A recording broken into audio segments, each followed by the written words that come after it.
Hi everyone, it's Adam here from Ads Productions, and this is the review of the D-Link Full HD Wi-Fi camera, specifically the DSC-6100LH edition.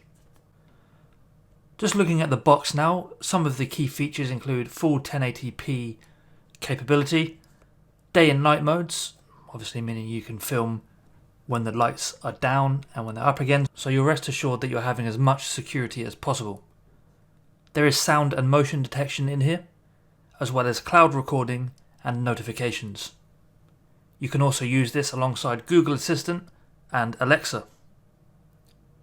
Some of the technical specs that can be seen as well are a 2 megapixel CMOS sensor, 110 degrees diagonal viewing angle, 5 meter or 16 foot night vision, and motion detection. I've just covered that already. The audio is microphone and sound detection. So there is full capability of you to press a button and hear what's going on wherever you place the camera, which is a great thing.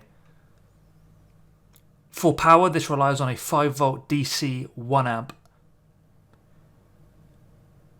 The total length of the power cable is 1.5 meters or 5 foot, and the operating temperature can be between 0 and 40 degrees Celsius. That's 32 to 104 degrees Fahrenheit. The dimensions, which are length, height and width, are 60 by 60 by 102.9 millimeters, which translates to 2.36 by 2.36 by 4.05 inches. And this is fully supported on both iOS and Android. Now let's take a look at the design of the camera itself. Immediately, it's important to point out that this is a very small camera. It's not meant to be the massive camera you put in the corner of a massive warehouse so you can see everything. No, this is meant for home usage, indoors. The head of the camera is roughly the size of an AirPods case or a packet of Tic Tacs. I know they're odd comparisons, but that's immediately what comes to mind when I'm thinking about the form factor of the camera. There is a fairly flat dome base, which is connected by ball and socket, which means you can adjust the camera very well to get that perfect angle wherever you choose to place this. On the back of it, you've got a few holes, which basically means that it's going to keep it cool and allow somewhat of an airflow.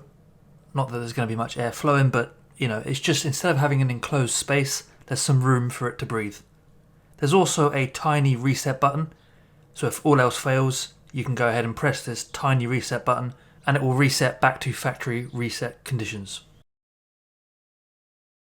There is also a microphone built in, and this will be used if you ever want to listen to what's going on wherever you place this camera. There's also a micro USB connector on the bottom of the camera, which you would use to then plug into the power source, which will allow you to connect up and get it going. I'm not going to bore you with how easy it is to set this thing up, so I'll just cover it off in a single sentence. All you need to do is take it out of the box, plug it into power near your current Wi-Fi router or router, scan the QR code either on the bottom or with the included card, follow the wizard, connect it to your network, press next, make sure it's updated, done. The wizard will sort it all out for you. If you're worried about the technicalities of the setup, don't be. This is as simple as it gets. In a good way. All of your use and interaction with this camera is going to come through the mydlink app, which you need to download onto your phone to even set up the thing in the first place. So once you've got that downloaded, what's it actually like to interact with and actually use instead of just what it looks like? Here we go. When you have enrolled the camera, it will appear in the thumbnail of the mydlink app. Just click this thumbnail and then you'll be into the camera. You'll then be presented with the main screen. At the top you'll have the name of the camera, as well as if you're looking at the live or the pre-recorded video. You've then got the settings option at the top right, which is indicated by the gear icon. And when you go into there, you can edit things such as the privacy mode, the motion settings, whether or not the night vision is enabled, the anti-flicker, and things like that. All the technical stuff is visible under settings. Going back to the main screen, at the bottom underneath the live preview, you have mute on or mute off, which determines if you can hear the camera's microphone or not. You've also got the camera icon, which will enable you to take a snapshot of the current thing that the camera sees. You then have the record button, which will then record video from the camera, and either send it to your cloud storage. You've also got a full screen button which enables you to look at the image in full screen. At the bottom left there is the option to click on resolution, but in this case the camera defaults at a 1080p resolution. So overall you can see it's a very, very basic setup. You launch it, you can see what's on there, and that's basically it. You can change a few settings, you can record, you can snapshot, done. Then whenever you want to check on your cameras, or camera in this case, just take your phone out, open the mydlink app, click the camera, and there you go. You've just set up a compact, full HD Wi-Fi camera.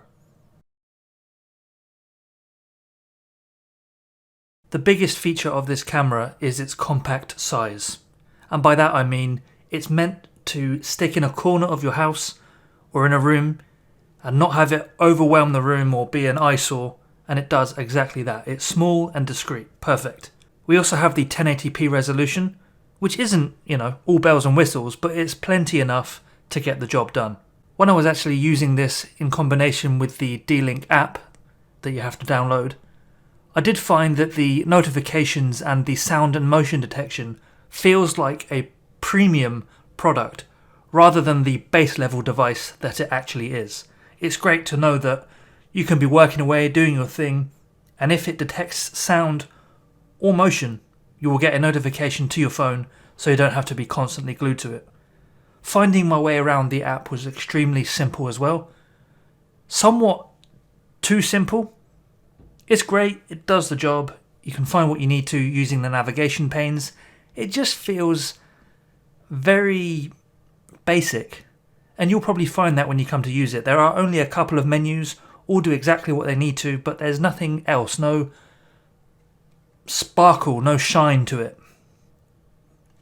You'll see what I mean when you actually come to use it. It's not a deal breaker, but just something good to know. It's also quite disappointing that there is no SD card input into here, purely done with the cloud recording feature. Please don't forget you cannot put an SD card in here.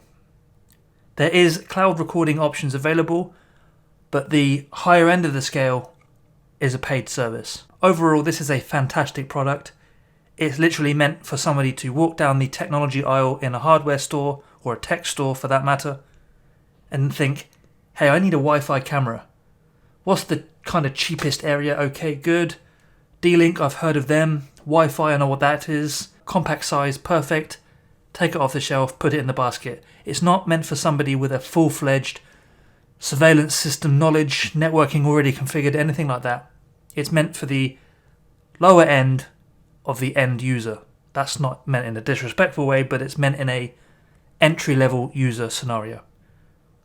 Thank you very much for watching. This has been Adam from Ads Productions with a quick overview of the D-Link compact Full HD Wi-Fi camera, specifically the DSC-6100LH model.